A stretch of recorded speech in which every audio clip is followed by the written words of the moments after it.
Hello, welcome to another episode from FPL the Onion. This episode is going to be a pretty short one. It's all about trying to get a better understanding of an area I struggled with a lot in the 21-22 season, which is captaincy. So just 3 slides to have a look at a bit of a reflection of what went wrong in some game weeks, and yeah, hopefully something that people will find useful. So to illustrate the problem, and this is plucked from a previous episode, really nice table on the top left from Ragaboli's live FPL.net site, which says that in the top 100k of FPL manager finishes in last season, the average captaincy points was 697.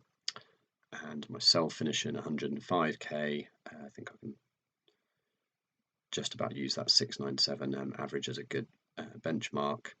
The fact that I only got 650, which is reflected in the orange text in the table below that, means I'm about 47 points down on captaincy. I had 650, but the top 100k getting 697. I think this is maybe a situational thing with last season, that it was a very swingy season, lots of double game weeks, lots of postponements, and so maybe I generally, I think I'm quite a risk-averse manager, and we'll come to it soon, but I would tend to captain a high EO player each week. But maybe last season more than ever, that wasn't always the best option. There were a lot of captaincy options, a lot of doubles to play around with. Yeah, and so the point of this is just to try and see if I miss something. And in the third slide, hopefully, I found, I guess, a kind of solution that I've summarised, which is almost something that I should tell my future self, where in a certain percentage of game weeks, I think I need to be more of a risk taker, and I've just got a bit of sort of an idea of what things I should look for, how often I should look for it, so that in those weeks I can maybe take a bit of a risk and make a bit more of an informed decision, and hopefully get a better result and make up those 47 points possibly. So that's an illustration of the problem. So second slide of 3, this is the analysis I did. This is my team, based on my team. There are 1, 2, 3, 4, 5, 6, 7, 8, 9 game weeks, that I've looked at here, where I thought captaincy fairly obviously went wrong. So that was game week 6, 7, 18, 19, 22, 23, 27, 28, and 33. And in between the black lines there, I've got pairs of captains. For example, in game week 6 at the top, in the first line is Ronaldo, who I captained. And then what I've done for each game week where the captaincy didn't go well in all of these is an alternative captain and some statistics based on what they were offering at the time. So I was just going to go through each of these and sort of just commentate on some thoughts. The sort of tests I'm doing here for each player are to do with their form, which I've got in the yellow numbers there. So mean form, that's a very kind of basic idea of form, is what their points average was over the last 3 game weeks prior to the week of captaining. So, for example, in game week 6 at the top, Ronaldo's form over the last 3 games that he played was 9.5 points, so it's very high. And the alternative I'm looking at there would be Salah, who had a form of 10, so very similar, but on paper in black and white, Salah's form was slightly better. I've also got to look at their expected ownership in the top 10k. For example, in game week 7, Ronaldo's was 109%, according to Ragaboli's site. Salah's was 102, so in that example, they're very similar. I'm jumping around slightly here, but in green is the number of captaincy points, which is at the end of the day the biggest important number here in this table. And their fixture difficulty as well, which I've taken from my ticker, which I'll sort of refer to as FDR, fixture difficulty rating, which many sites sort of refer to. So I've screen grabbed what my ticker was telling me at the time, which hopefully in hindsight can tell us a bit more about whether I missed something there when looking at this, looking back. And then on the far right is just a bit of my sort of thoughts in free text about what sort of went right or wrong, and then some conclusions at the bottom. So I'll just run through this. Game week 6, I captained Ronaldo. He got 2 points. He was playing Villa at home. He had good form going into this, 9.5, and his ownership was in the top 10k, 158%. That's effective ownership, so most people were captaining him. He was the highest effective ownership player in that week. That's reflected in the first Y, the first orange Y. And that's the case for many of the 9 game weeks that I've got here, which I'll come back to. So basically on that week, he got 2 points. And in hindsight, and I think this is quite a clear one given the sort of commentary I've got on the right, was it a mistake given the form and the FDR information I had to have gone Ronaldo? I think this is one of the clearest ones. Yes is the answer. I think it was a mistake. I should have gone for Salah. He got 7 points instead of Ronaldo's 2. The reason being he had a much bluer fixture. Blue is obviously good, and white or through to red is poor. And it was a bold fixture, which on my ticker indicates that Brentford at the time were conceding a lot of 10 plus point FPL points against them. So players playing against them would more often than not score, but more often than other teams, score 10 plus points. So I think that was a very clear one. Salah's form was slightly better as well. Looking back at it, I can't really remember that week particularly clearly, but it could well have been, as is the case with many of these, that the effective ownership of Ronaldo maybe scared me off a bit, and I sort of went with the safe option. But looking at that, especially the blueness of the Salah fixture, maybe the fact it was away put me off slightly, but yeah, that wasn't a particularly big swing either that week, so maybe I got away with it. The lack of just 5 points there, not a big one. Game week 7 is an interesting one. This is a big swing. Ronaldo, who I captained, got 1 point. He was playing Everton at home. Decent-ish form, 7 points over the last 3 game weeks at the time. The alternative in hindsight I should have gone for was Salah. He got 13 points. Now, the effective ownership of those two in that week was very similar, 109 and 102. He was playing City, though, Salah. So I've put here on the far right that, was this a mistake? I've put a question mark. I think it's difficult to have said in hindsight here, looking at that you should have captained a player playing against Man City. The only slight caveat to that is I think this game week was the one where, with 5 minutes to go, there was strong rumours that Ronaldo was benched. And I don't know if this is a moment in FPL that people might remember, one of those, where were you at the time? But I was in a theme park car park in Devon in the car with the rain absolutely pouring down, and I remember hearing that news, but for some reason doubted maybe the truth of it, and so still went Ronaldo captain. So that was a bit of a sickener, to be honest. The form as well there was a lot more in Salah's favour, a lot closer than a lot more clear than in game week 6. So I don't know. I think still that's one where I can put down to maybe a bit of just a bit of bad luck on that one. Okay, moving on to game week 18. I'll try and round through these a little bit quicker. Yeah, this is an interesting one. So Salah, who I captained, got 2 points. He's playing away at Spurs, 189% EOs. He was very popular captain. He was in great form, 7 points per game. Well, compared to the alternative I've got here, who was Cancelo, who got 18 points. He had about a similar blue fixture in Newcastle away, but it was a bold fixture. So I put here that it was, in summary, a mistake. It's a bolder fixture, but I did note that it's very difficult to say that Cancelo was the right asset. Perhaps, City picking the right asset in that team is very tricky. Some people might have gone a Mahrez or a Sterling, and I can't remember how they did that week.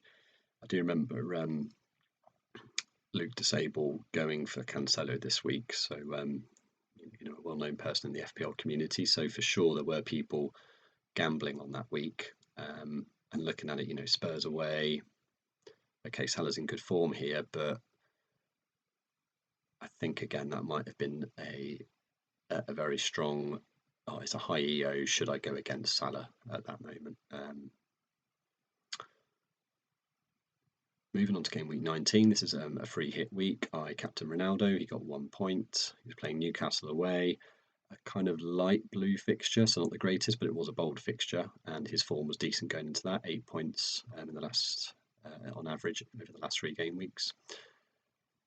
In hindsight on this one, I should have gone with Son. He got 8 points, so it's a fairly big swing there. He was 88% effective ownership. He was at home playing Palace, a bold fixture and a lot bluer, and he was in better form. So I think this is a clear. I think I've probably over-summarised this by just saying yes, it was a mistake because it was a bluer fixture, but there's bluer fixture and there's better form in there. Game week 22, I captain Ronaldo, 2 points. Trent got 10.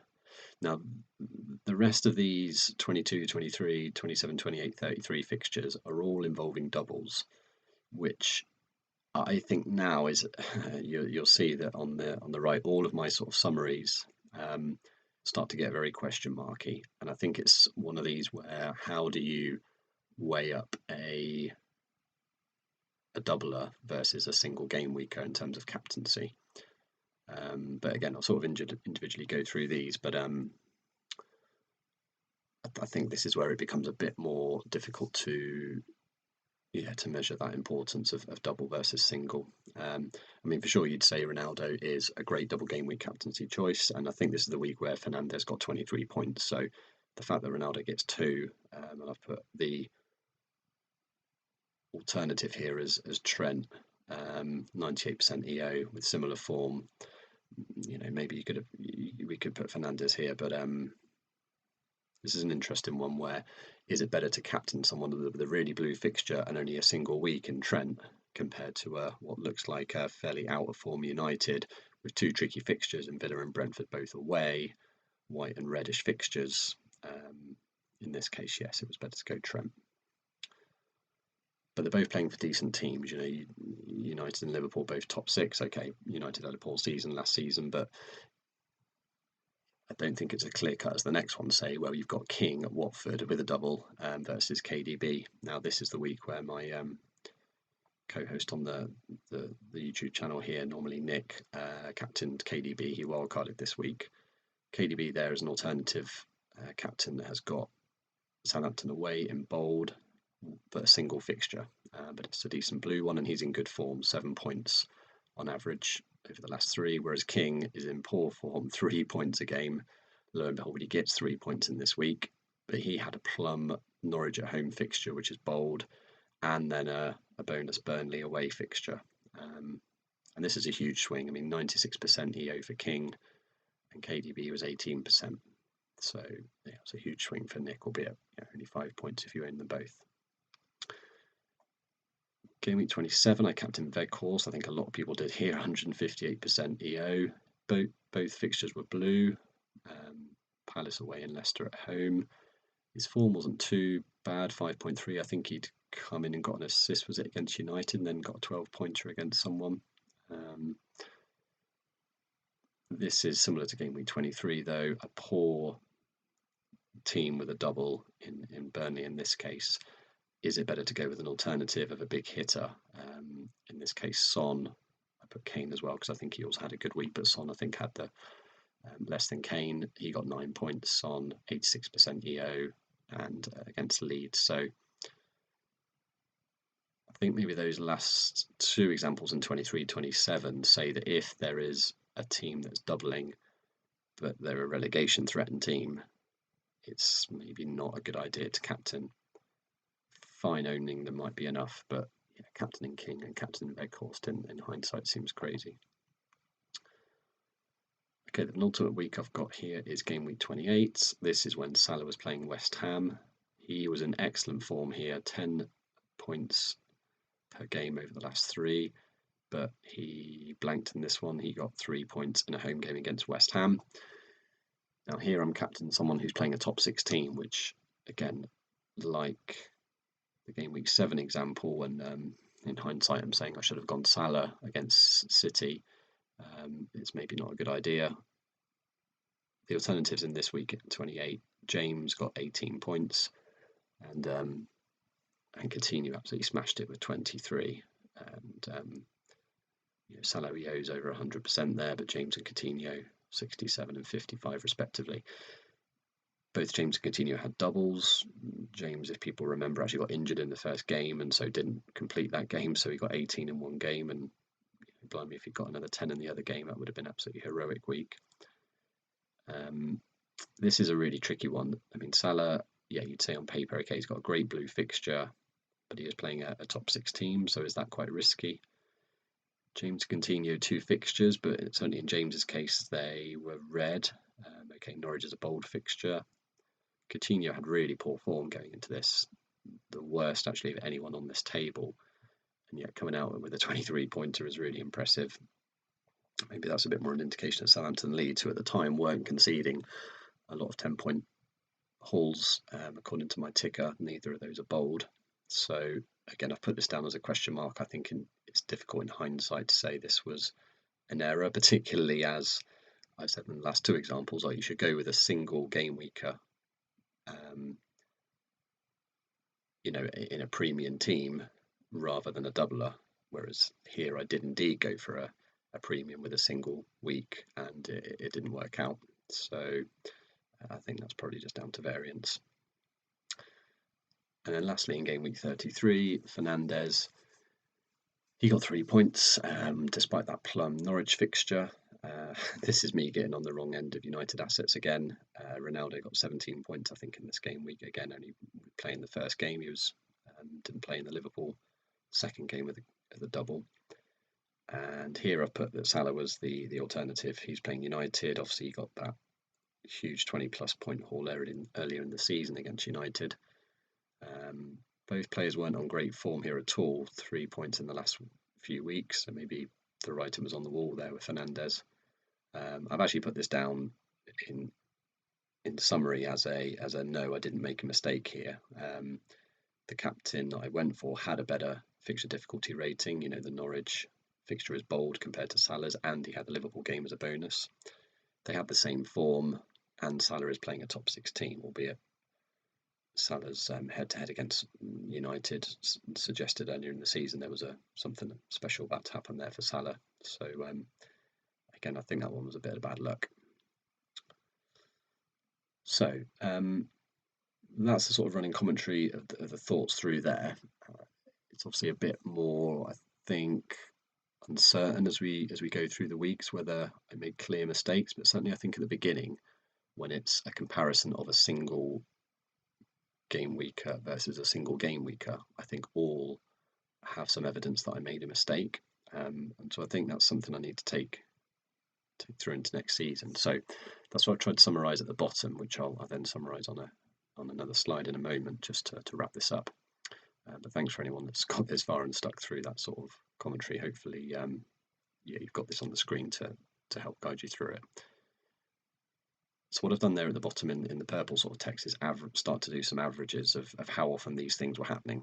So on the far left is 24%. That is the 9 game weeks here out of the 38 weeks of the season. So here I'm summarising captaincy fails, I guess, and that is happening 24% of the time. So next season I need to be thinking basically 25% of the time, let's say, am I about to, and this is the second part of the sort of story, am I about to captain probably the highest EO player of a game week? Because, and that bit's important because the column that's titled I went highest EO ? All except 2 of the instances I was captaining the highest EO player of the week. Again, this is my risk aversion coming through, I think. So when I'm about to do that next season, 25% of the time I need to think to myself, hang on a minute, don't just go on autopilot and do the highest EO pick here. You need to look a little bit more. And of those 25% of the times, 44% of the time I need to look at whether there is a better, 44% of the time I need to look whether there's a better person form-wise, but more importantly, almost all of the time, especially when it's single versus single weekers, I need to look at whether the FDR is telling me something. For example, game week 6, Ronaldo's the highest EO player, but he has got a poorer FDR fixture than Salah had. And so I need to, especially when it is single week versus single week, look at Salah and think, right, well, okay, he's not going to have as high EO, but he has got the better fixture. I should be going with Salah there. So hopefully that makes sense. I've tried to summarise it on this next slide, which is what I've put down as the solution to this problem that I've posed myself tonight.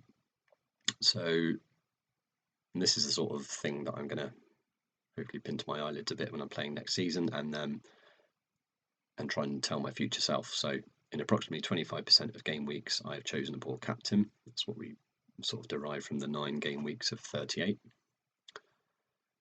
And then I've said in 78% of these game weeks, I would be tempted to captain the highest EO player of the week. So, when I'm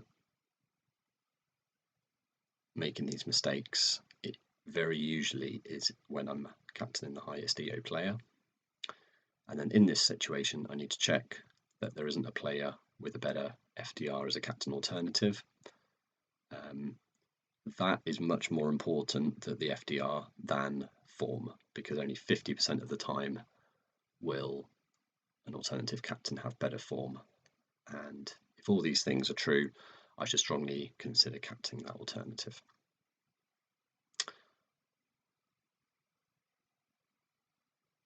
So that brings the short episode to a close. I hope some of you found that useful. I'm certainly going to note down that summary and look at that for next season, and on future episodes, if you're following the channel, when it comes to captaincy, I'm going to be thinking to myself and how often it should happen. 25% of the time, I need to be looking for different captaincy shouts that are not the obvious high EOs, and look a bit more into form and the fixture difficulty. I hope you enjoyed that. Please like, share and subscribe to our channel if you found that useful, and feel free to comment if any of that was totally bamboozling to you, or you found it useful. I'd be interested to hear your thoughts. Thanks, and see you next time. Bye.